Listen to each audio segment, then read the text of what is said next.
काय मग मंडळी, उरलेला भात कसा खायचा आणि त्याला खायचा पण आलाय कंटाळा. डाळ नकोय, काहीतरी वेगळं हवंय ना. म्हणून बघा मी घेऊन आली हा झटपट मसाला टोमॅटो राईस. तुम्ही पण माझी तारीफ करा म्हणा. हा नशीब हिचा व्हिडिओ बघितला आणि काहीतरी आयडिया भेटली तर चला बनवूयात हा मस्त टेस्टी राईस झटपट बनणारा.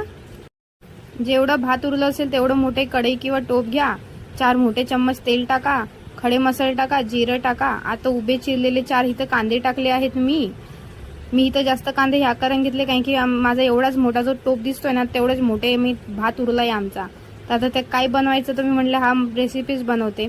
आता झाले कांदे चांगले सोनेरी चांगलं असं शिजून घ्या. मग त्याच्यामध्ये टाका टमाटर मी तर 2च घेतले आहेत मी कारण की ह्याच्यामध्ये मला दही सुद्धा वापरायची आहे. तर टमाटरला चांगलं ह्याच्यामध्ये शिजवून घ्या, चांगले मऊ होऊ द्या म्हणजे गळून होऊ द्या टमाटर आणि कांद्याला.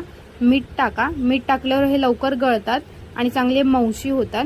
तर मंडळी, माझ्या चॅनल सबस्क्राईब नाही केलं असेल तर लवकर सबस्क्राईब करा. फेसबुकवर बघताय तर फेसबुकवर फॉलो करायला विसरू नका. हा माझी रेसिपी तुम्हाला भेटेल. ही बघता ही पेस्ट जी टाकली ना ही काश्मीरी मिरची आणि आलं लसूणची पेस्ट आहे. जी मी काश्मीरी मिरची भिजवून घेतली होती मी पेस्ट तयार केली आहे आलं लसूण टाकून. आता हिला ह्याच्यामध्ये आपलं चांगलं परतून घ्यायचं आहे. मस्त तेल सुटेपर्यंत खमंग सुगंध सुटेपर्यंत आपले चांगलं परतून घ्यायचे. तेल सुटल्यावर स्वतःच तुम्हाला समजेल. तर बघा अशा प्रकारे मस्त शिजून आलेलं आहे. तर ह्याच्यामध्ये आता टाकणार मी घरगुती सुके मसाले जसे की लाल मिरची पावडर, हळद, गरम मसाला, कोरिएंडर पावडर, बिर्याणी मसाला. हे मसाले सगळ्यांच्या घरी ऑलरेडी असतातच. तर हे मसाले ह्याच्यामध्ये टाका आणि चांगलं शिजवून घ्या. ह्याच्यामध्ये पाणी टाकू नका बरं का.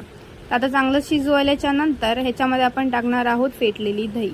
तर दही मी तर जास्त नाही घेतली आहे, अवघे 4 ते 5 चमचेच दही घेतलेली आहे. तुम्हाला दाखवते याच्यामध्ये मी ना बरोबर मापाच्या हिशोबाने ह्याच्यामध्ये दही टाकून दाखवेन तुम्हाला.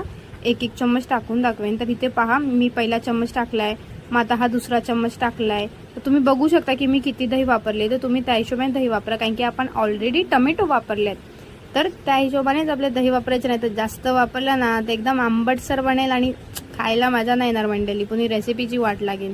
तर आता बघा चांगली दही कालवल्याच्या नंतर मस्त परत तेल सुटून आल्याच्या नंतर आपल्याला ह्याच्यामध्ये टाकायचं भात टाकल्याच्या नंतर भातामध्ये आणा जीव. कसा आणणार आपण तर मस्त एक जीव करून पूर्ण मसाला भाताला असं चांगलं कालवून घ्या. मस्त एकदम असं रगडा पूर्ण तो मसाला भाताला एकदम असं चांगलं. आणि त्यानंतरला लास्टला जेव्हा पुन्हा भात असं पुन्हा मिक्स करणार तर लास्टला करा गार्निशिंगसाठी वरतून टॉपिंग्स टाका पिझ्झासाठी. मोठे असे टमाटर कापून, कोरिएंडर आणि मी कलर फूड टाकले. मग ठेवा 10 मिनिटं झाकून ठेवल्यावर झाले ना मसाला टोमॅटो राईस. खावा, मजा करा, लाईक करा, बाय.